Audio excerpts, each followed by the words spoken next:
I'm just gonna ring up all the stuff. And I'll get you a total out. Okay. You what? Can I just pay for the merchandise? It's too late now. I have a dog. I don't live with anybody, and I have a dog at home that's going to have nobody to take care of him. You gonna go help me out the receipt? Probably should have thought of that beforehand. I mean, don't you think? I realize that. March 5th, 2024. Officers were dispatched to a Target store in Georgia after loss prevention flagged an ongoing shoplifting incident. And not just by any shopper. The moment this woman walked through the door, loss prevention recognized her from a prior incident. A different target, a different state. Hilton Head. She had been on their radar before she touched a thing. A white female in her late 40s. She had reportedly wasted no time once she entered the store. Jewelry and a gaming headset were already concealed inside a container before police even arrived on scene. Officers were briefed in real time and waited for the suspect to pass all points of sale before making contact. What they found inside that box would total nearly $2,400. And what she said next, on camera, without anyone asking, would become the most damaging evidence of all. She's known for pushing, loading her cart up, pushing out at the Hilton Head store. So we recognized her when she came in. And she already selected jewelry, a gaming headset. She put inside a container. She's selecting a few more things. So she's gonna end up trying to push out most likely. One of our coworkers says she knows her from back in the day, and apparently in November. Heavy set? Huh? Heavy set? Was She's a heavy set female? No. She's slender. With the lady? Okay. Yeah, she doesn't look that strong. You could probably take it. No. I know somebody in the past, but. No, she's a white woman, like in her mid-40s. Okay. Blonde, gray sweatshirt, black pants. Skinny. Kind of like that outfit, but not her.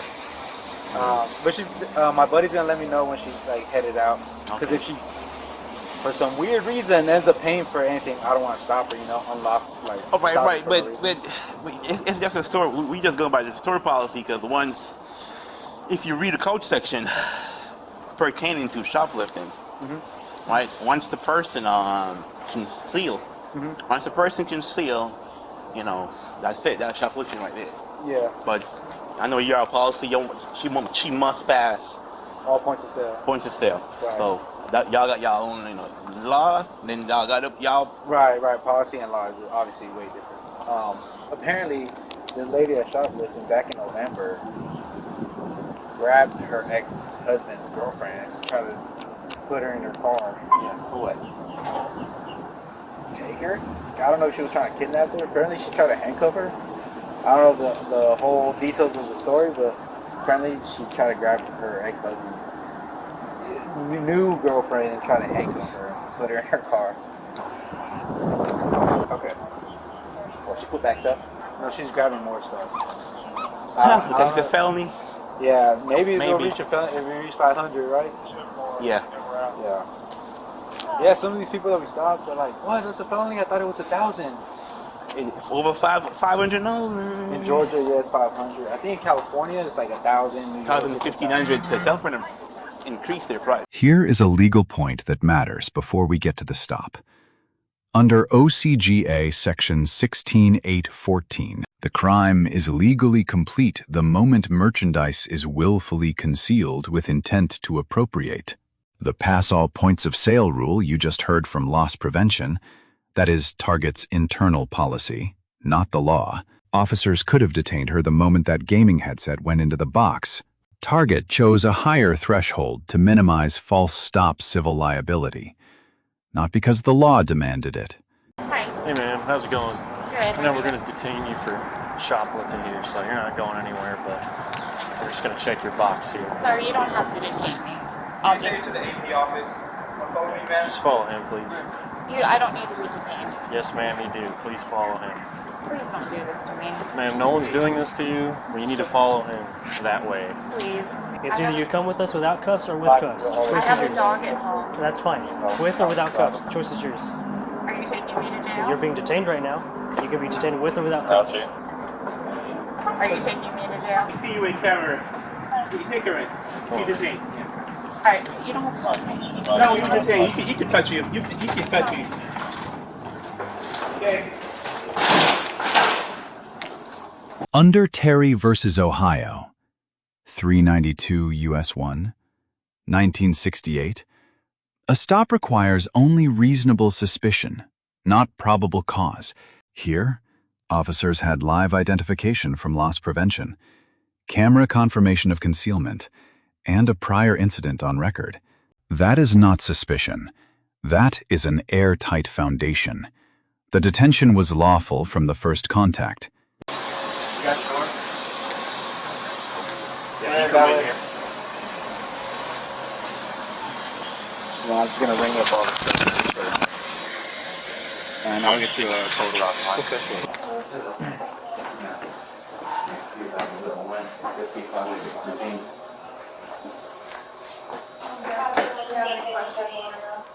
Do what? Can I just pay for the merchandise? It's too late now. I have a dog. I don't live with anybody, and I have a dog at home that's gonna have nobody to take care of him. You gonna go help me extract the receipt? Probably should have thought of that beforehand. I mean, don't you think? I realize that. What she just said, voluntarily, without being asked, is going to matter in court. Can I just pay for the merchandise? That question presupposes two facts she never contested: that the merchandise was hers, and that she had not paid. Two concessions, delivered on camera, in front of officers, under Federal Rule of Evidence 801D2. A party's own statement used against them is not hearsay. She built the prosecution's corroborating case herself, on camera, in front of witnesses. Am I being arrested? We don't know yet. Do you have an ID? Right now, you're detained right now. You have an ID? I'm sorry? Do you have an ID? Driver's license? No. No. So you're driving without a license. What's that? So you were driving without a license. I don't have it on me. It's at home. So that means driving license. So you're driving without a license then. Huh? What's your name?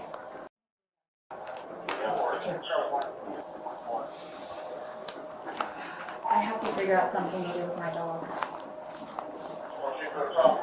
There's no way you can just cite me. No, that's not the way it works, man. I'm sorry, but that's not the way it works. That's not the way it works. My dog is gonna have nowhere to go. Yeah, you see all of this stuff? Huh? Yeah, you good, my man. Yeah, I can handle it. You see the way this works? This is the way it works. You're 48 years old, right? Yeah. You see all this stuff? You should have think about it. This is a huge store. They got cameras everywhere. Alright? And whatever you took, they see it in camera. And whatever you paid for, they could tell whatever you paid for. Alright? You see what I'm saying? Yeah. So that's pretty much a poor decision on your side. Very poor decision. Very poor decision. All these cameras there, and they got your property, they got your merchandise, their items inside the store, and it doesn't matter what it is. And if you feel like you want to skip scan or whatever you want to do, If I want to what? they could, I'm saying, even if you skip scan means you're pretending like you're paying for an item. Okay.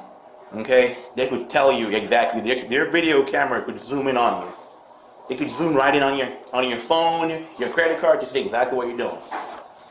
Okay? We've been here for like 30 minutes? Watching you, doing all of this. Come on, man. You're too grown for this. Come on. Guys, I'm begging you. Please just let me go get my dog. I don't see how that works. I mean, the unfortunate thing is the dog is caught in the middle of it, but you know that doesn't change what you've done here. Correct. No, There's nothing you guys can do to work. No. Correct. No, we have a case on you. This is not your first time doing this. And yeah, there's nothing. We're going to get a total. They're getting a total right now for all the ink. It's definitely over felony amount. So I don't sentence you. I don't do any of that. But the amount of ink that you had is probably over $500 just for today, plus what you had on you already. So.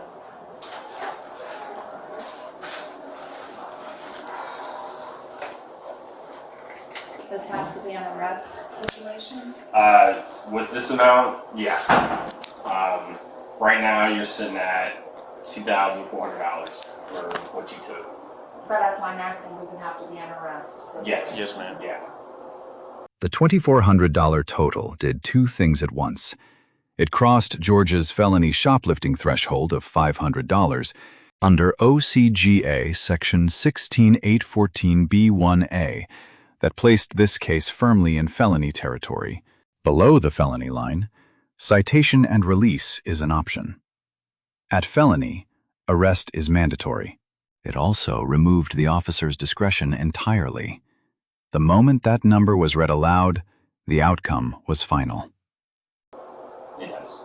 Does this mean that they'll be keeping me overnight, or? I'm not sure. I'm not sure how Chatham County does their jail. Could be a couple hours. I don't know.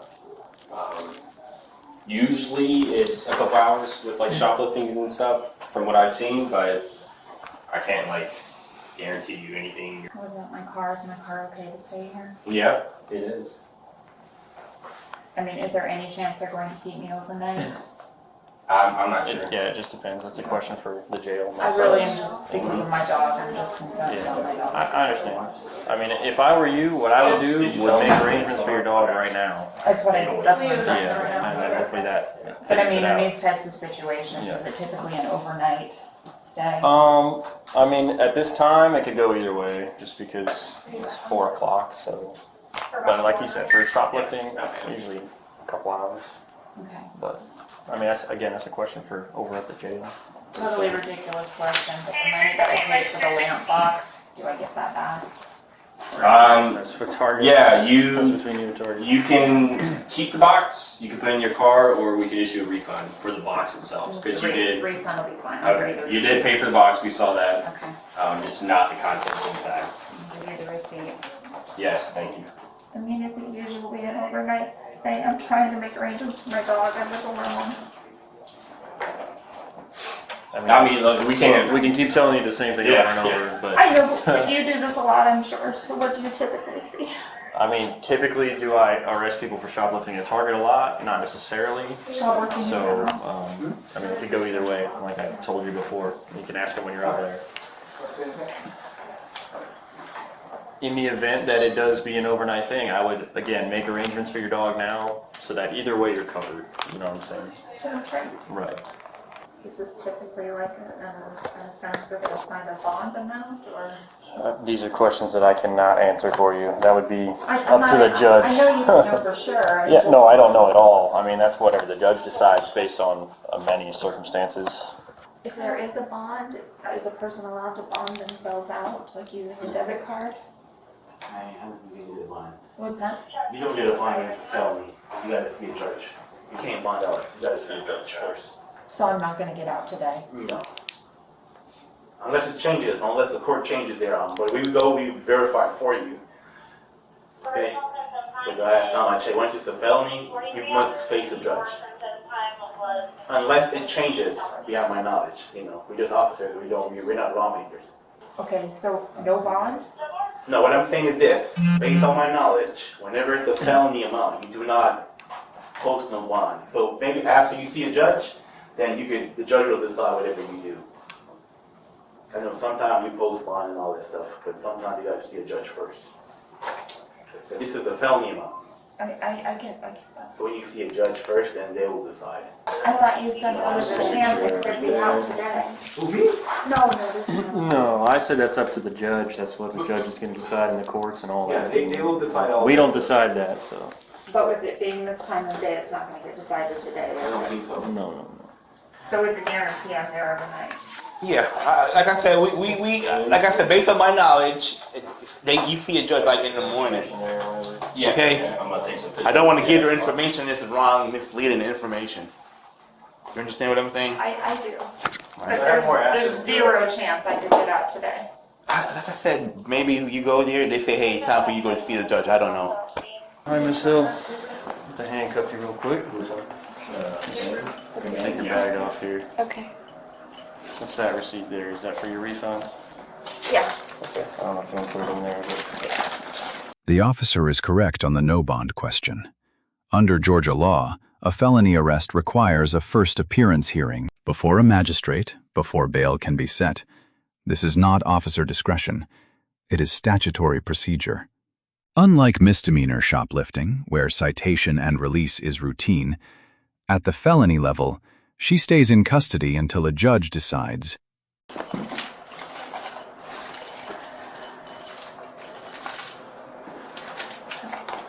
Hands around his back. Get comfy for you. Get you put your arms like that. Now for the full legal breakdown. Let us work through the charges, the law, and what it all means. Primary charge felony shoplifting under O.C.G.A. Section 16814. Georgia's theft by shoplifting statute. Under Section 16814A, a person commits this offense when, with intent to appropriate merchandise without paying, or to deprive the owner of possession or value, they conceal or take possession of goods from a retail establishment. The felony elevation applies under Section 16814B1A when merchandise value exceeds $500. Every element is documented in this footage. Intent to appropriate, she concealed merchandise and paid for none of it. Her own words confirmed it when she asked to pay retroactively. Active concealment loss prevention watched it happen live on camera. Retail establishment target, not in dispute. Total $2,400, 4.8 times the felony floor. There is a second charge here that most people miss. Driving without a valid license. Under O.C.G.A. Section 4520A, no person shall drive on Georgia highways without a valid driver's license. When officers asked for ID, she confirmed she had no license, not on her, and not at home. She had driven herself to this store. That is a separate, independent offense from the shoplifting charge.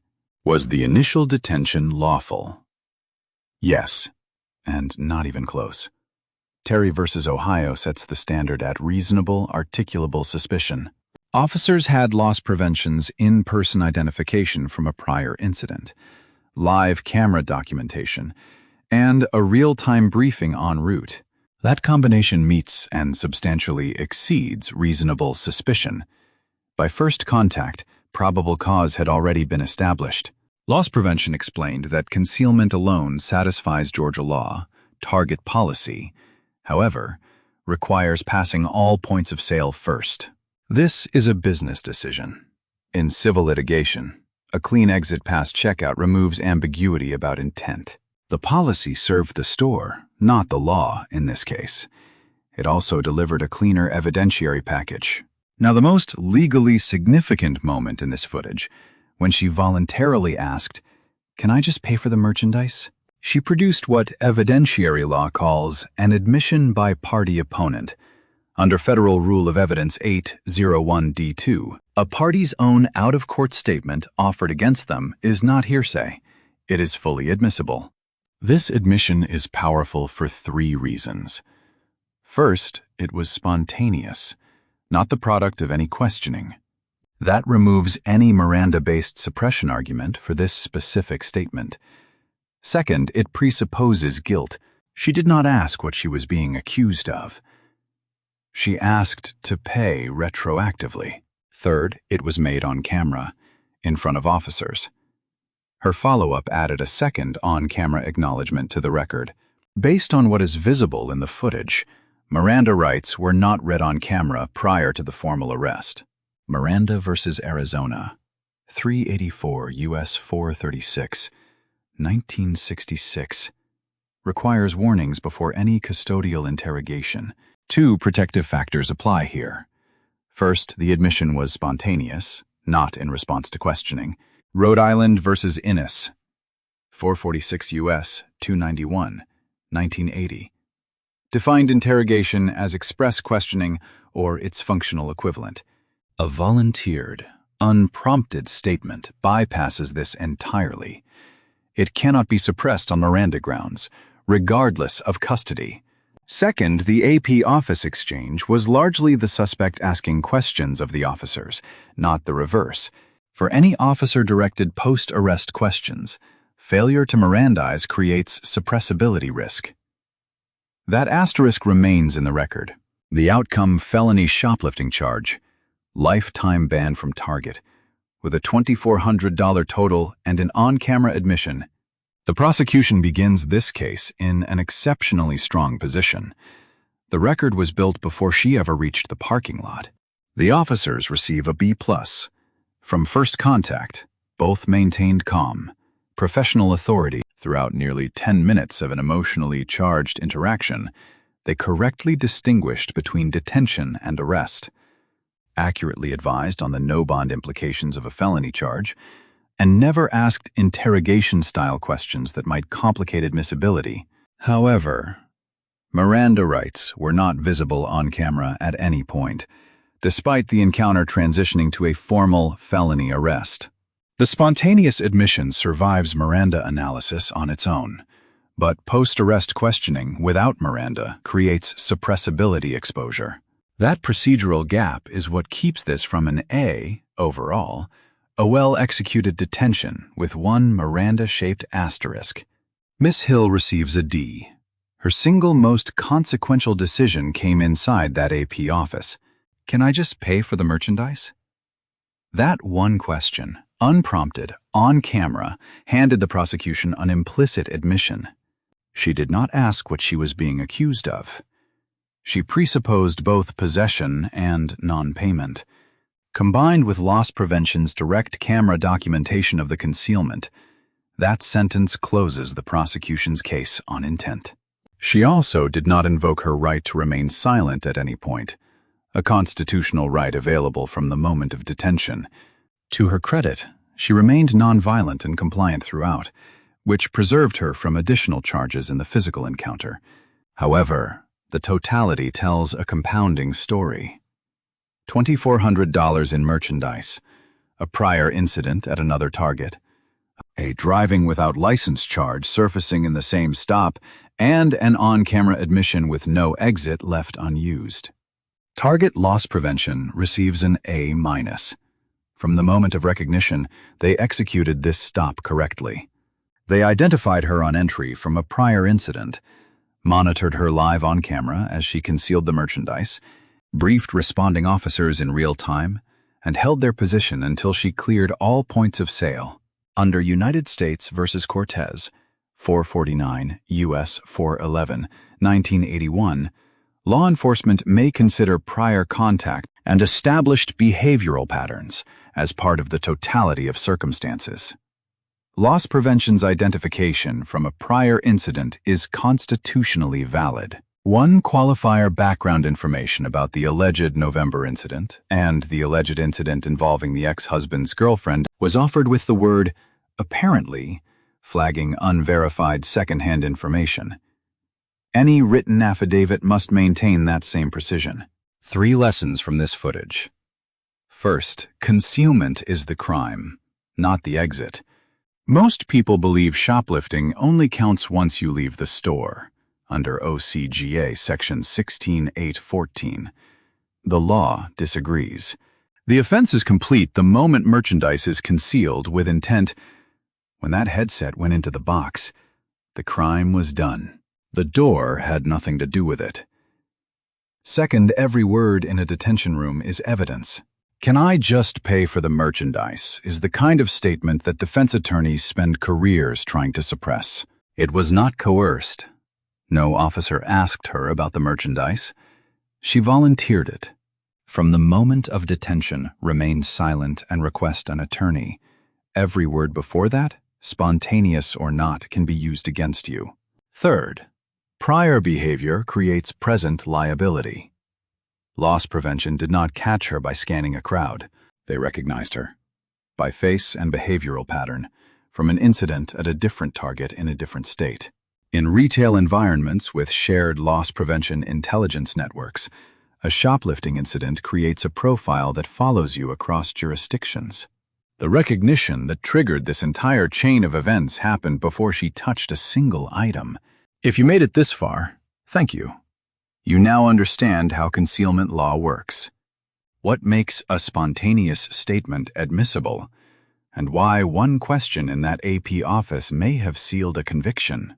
If this kind of breakdown is useful to you, subscribe and hit the bell. Every video gets the same treatment. The footage, the law, and what it actually means. See you on the next one.